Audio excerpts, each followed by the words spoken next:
तो दोस्तों आज हम पढ़ने वाले हैं भोजस्योदाहरण।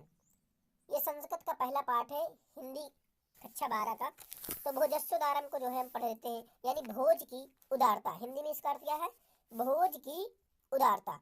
एक एक शब्द का अर्थ समझना है, एक एक मीनिंग को समझना है और हमें जल्दीबाजी नहीं करना। ज़्यादा से ज़्यादा ये 30 मिनट की वीडियो बनेगी, हो सकता है और कम बने, तो हमें जो है कि जल्दी से इसे पूर्ण करना है और वो भी जो है एक एक शब्द का अर्थ लेकर। तो देखते हैं। ततः कदाचित द्वारपाल अगत्य महाराजन भोज प्रवाह। ततः माने क्या होता है?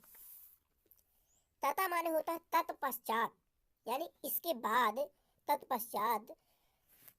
कदाचित माने कभी, अगत्य माने होता है आकर, महाराजन भोज प्रवाह। तत्पश्चात, तथा माने तत्पश्चात, द्वारपाल। द्वारपाल जो है कदाचित माने कभी, द्वारपाल यानी आकर महाराज भोज से, महाराजम भोज प्रवाह। प्रवाह माने होता है कहा, भोजम माने भोज को, आगत्य माने आकर। तो इसका अर्थ ये हुआ तत्पश्चात द्वारपाल ने आकर महाराज भोज से कहा, देव कौपीना अवशेषो विद्वान द्वारी वर्ते। हे देव, हे महाराज कह सकते हैं, हे देव या हे महाराज, द्वार पर एक ऐसा विद्वान खड़ा है, कौपीना अवशेष यानी जिस पर लंगोटी मात्र शेष है, अर्थात दरिद्र है। द्वार पर एक महाराज दरिद्र खड़ा है, और वो भी दरिद्र कैसा है? जिसके तन पर मात्र एक लंगोटी ही है। कौपीना अवशेषों का मतलब यही होता है कि जिसके तन पर एक लंगोटी हो। वर्तते माने द्वार में, वर्तते माने है, इति जिसके इति ऐसा राजा कहाँ पर है? हाँ, वर्ते इति राजा प्रवेश है, इति प्रवाह। राजा कहता है कि उसे प्रवेश कराओ। राजा जो है बोले कि उसे प्रवेश कराओ। ततः प्रविष्टः सह कवि भोजम आलोक्य अदमे दारिद्र्य नाशो भविष्यति मत्वा तुष्टो हर्षाशूणि मुमोच। ततः माने इसके बाद, तब उस कवि ने, जो जिसके लंगोटी शेष थी, उस कवि ने, ततः प्रविष्ट यानी प्रविष्ट माने आकर, तब उस कवि ने भोज को देखकर, भोजम अवलोक्य, भोज माने राजा को, आलोक्य माने देखकर, अद माने आज, में माने मेरा, दरिद्र नाशो, दरिद्र यानी मेरी दरिद्रता जो है, आज मेरे दरिद्रता का नाश हो जाएगा और मेरी दरिद्रता जो है दूर हो जाएगी। ऐसा जो है वो अपने मन में सोच रहा है वो कवि। मोत्ता माने मानकर दरिद्रता मेरी दूर हो जाएगी, तो उसने जो है तुष्टो हर्षा सुनी मुमोच, यानी तुष्ट माने हर्ष की। जब भाई आंसू दो प्रकार के होते हैं, एक खुशी के भी आंसू होते हैं और एक जब दुख होता है तब भी आंसू आते हैं। तो जो कवि है उसे खुशी हुई कि आज मेरी राजा से मुलाकात हो गई और जो है राजा आज मेरे दरिद्रता को नाश कर देंगे, तो वो जो है खुशी के आंसू बहाए। राजा तमावलोक्य प्रवाह कवे किम रोदसी। राजा कहता है, राजा जो है उसको तम अवलोक, उसको देखकर, प्रवाह माने कहे, कवे किम रोदसी, कवि क्यों रोते हो आप। ततः कविरावह राजन आकर्णे मदग्रह स्थिम। वो क्या बताता है? तब कवि ने कहा, हे राजन, मेरे घर की स्थिति सुनिए। राजन ये संबोधन है, राजन जो है संबोधन है। कहो तो मैं देखिए आपको दिखा रहा हूँ, हटाओ देखिए ऐसे, जैसे कि देखिए यहाँ से ये जो है राजन। तो ऐसा देखिए करने से क्या होगा कि फालतू टाइम बर्बाद होगा। वैसे आप ध्यान से देखते जाएंगे तो अब मेरे समझ में सही रहेगा। अब यहाँ से देखते हैं यहाँ तक, देखिए ठीक है। इस श्लोक को पहले पढ़ लेते हैं, इसके बाद समझते हैं, ठीक है। अकर्णे मदग्रह स्थिम, हे राजन मेरे घर की स्थिति को सुनिए। अये राजा अनुच्चय पथि वचना में कर्ण ग्रहणी, असिसो कर्णो यतने सुपिहितवती दीन वदना। मयि क्षीणोपायो यदि कृतं दृशावसु बहुबले तदन्तः शल्यम में त्वमसि अपुनरुद्धरमुच्यते मुंचते। अये माने देखिए ये क्या बता रहे हैं, बहुत अच्छी है। मैं पहले मीनिंग बता दो इसकी आपको। लाजा माने होता है खील, पथ माने रास्ते में। लिख लीजिए आप अपने किताब में जो है, लिखते जाइए जिनकी मीनिंग मैं बता रहा हूँ।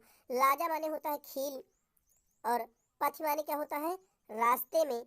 अक्काइन माने होता है सुनकर, गृहिणी माने पत्नी, शिशो माने बच्चों के, कारणों माने दोनों कान, यत्नात् माने यत्न पूर्वक, सुपहितवती यानी बंद कर देने वाली, दीन वदना माने दीन मुख वाली, तदंतः शल्यम वह मेरे हृदय में, शल्यम माने होता है कांटे, वह तदंतः माने मेरे हृदय में, शल्यम माने कांटे के समान, तुमसि माने तुम हो, तुमस माने तुम हो। ये जो है आप मीनिंग लिख लीजिए। इसके बाद देखिए मैं इसका अर्थ बता रहा हूँ। अये लाजानुचे पथि वचनाकर्ण ग्रहणी, मार्ग पर ऊंचे सुर में अरे खील लो। आप देखे होंगे कि जब गांव में जो है कभी कुछ गुब्बारे वाले जो आते हैं तो बच्चे जो है दौड़ के जाते हैं बाल लेकर उनके पास, तो वही है। तो उस टाइम की बात है, गुब्बारा ही शायद था, और आगे इसमें आपको पता चलेगा। मार्ग पर ऊंचे सुर में यानी वो तेज से अपना कुछ बजाते हैं जो है, तो मार्ग पर ऊंचे सुर में अरे खील लो सुनकर दीन मुख वाली मेरी पत्नी, ऐ लाजानुच्चे पथि वचना कर ग्रहणी, यानी तेजी से सुनने जो आवाज सुनाई देती है उसको सुनकर मेरी पत्नी ने बच्चों के कान, शिशु कर्णो यत्नान सुपहितवती दीन वदना, मेरी जो पत्नी है, शिशु माने बच्चों के, कर्ण माने कानों को, कान को सावधानी पूर्वक बंद कर दिए, और मुझ दरिद्र मई छीणो पायो यदि कृतम दृश्या बहु श्रुव बहुबले, और मुझ दरिद्र पर जो अशुपूर्ण दृष्टि डाली वह मेरे हृदय में कांटे के सदस्य गड़ गई, जिसे निकालने में आप ही समर्थ हैं। तदंत शल्यम में तुमसी पुनरुद्धर मुंचिता, वो जो है मेरे तदंतः शल्यम, वो शल्यम माने कांटे के समान, हे राजन वह जो है मेरे हृदय में कांटे के समान जो है चुभ जाती है, उसे आप ही निकालने में समर्थ हैं, कृपा करके आप उसे निकाल दीजिए। और आगे देखते हैं।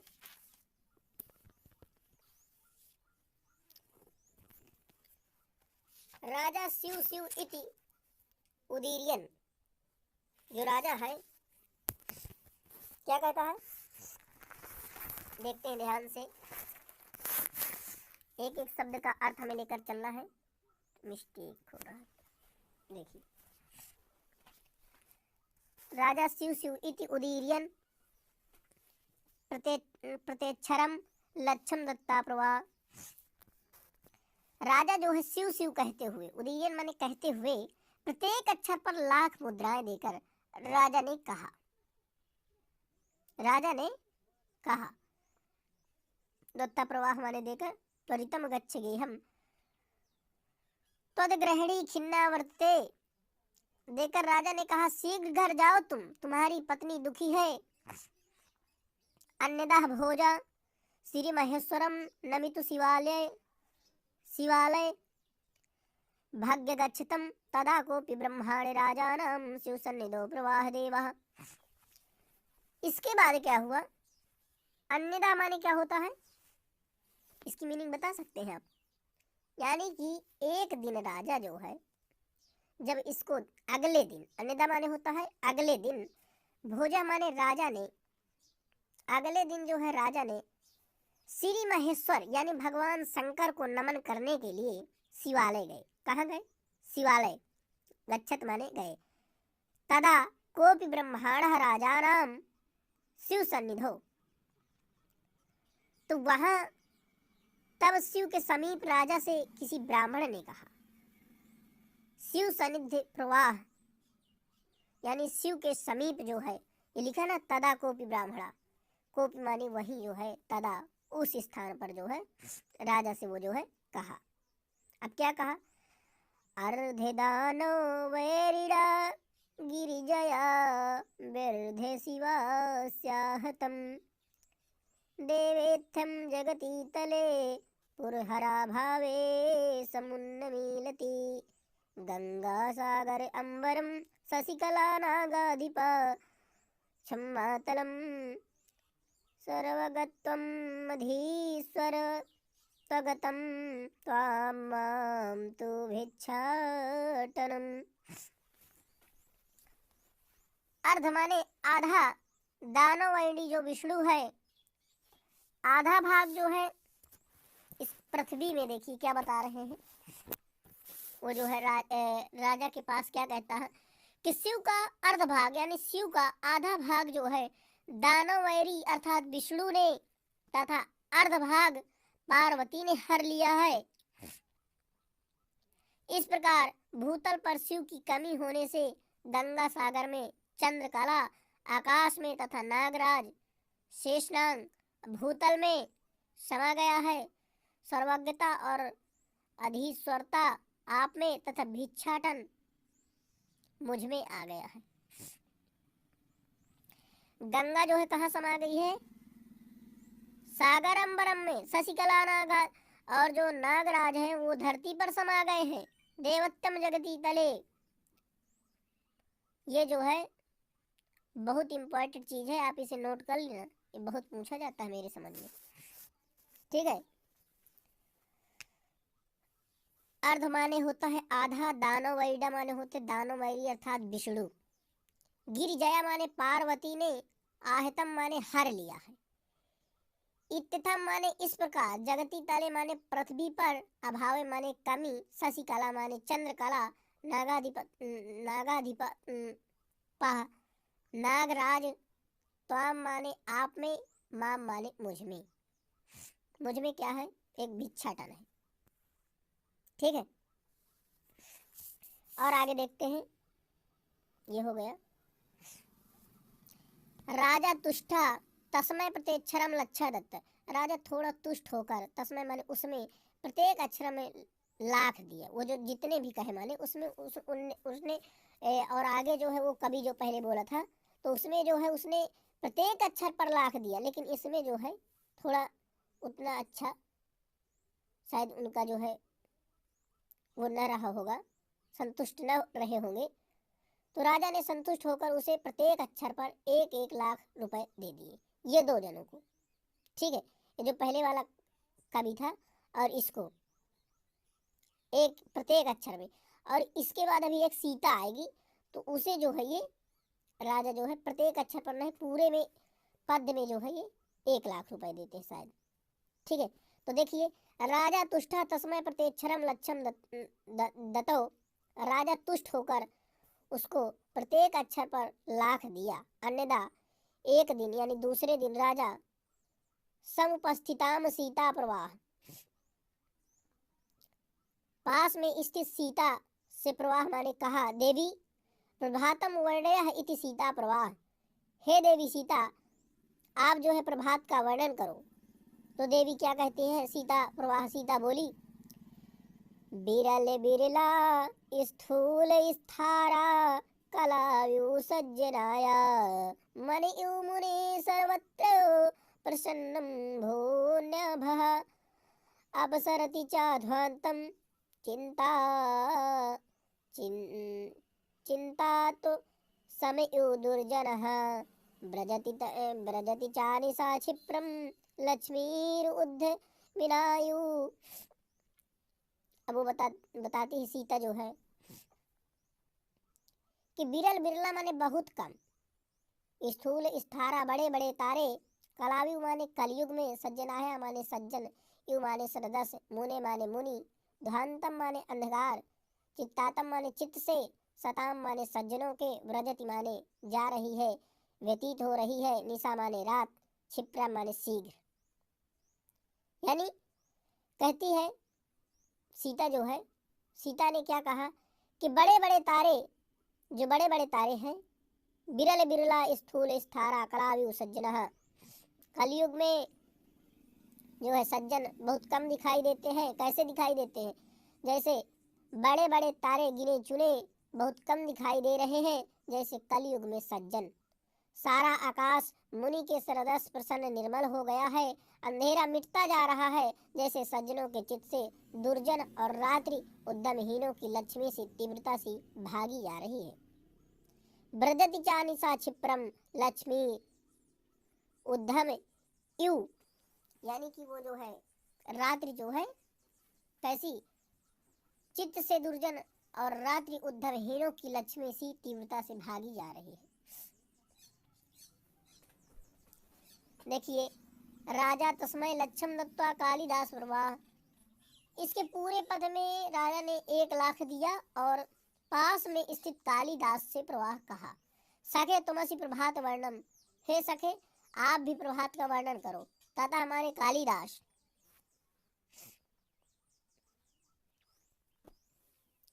सखे तुमसी प्रभात वर्ण है इति ततः कालिदास। तो कालिदास बोले, क्या बोले? अभूत प्राची पिंगा रसपतिर्यु प्राप्य कनकम गत छायांद्र चंद्रो बुध जनेऊ ग्राम्य सदसी क्षणम क्षीणास्तारा नपतया इवा धूमपर नदीपा राजन्ते द्रविड़ रतिताना वायो गुड़ा राजा युतुष्टया तस्मै प्रतेक्षरम लक्ष्म दत्तो। अभूत माने हो गई है। अभूत माने क्या होती है? हो गई है। प्राची माने पूर्व दिशा। एक एक मीनिंग का अर्थ देखना है, ध्यान से देखो। अभूत माने हो गई है, प्राची माने पूर्व दिशा, पिंगा माने पीली, प्राप्त माने प्राप्त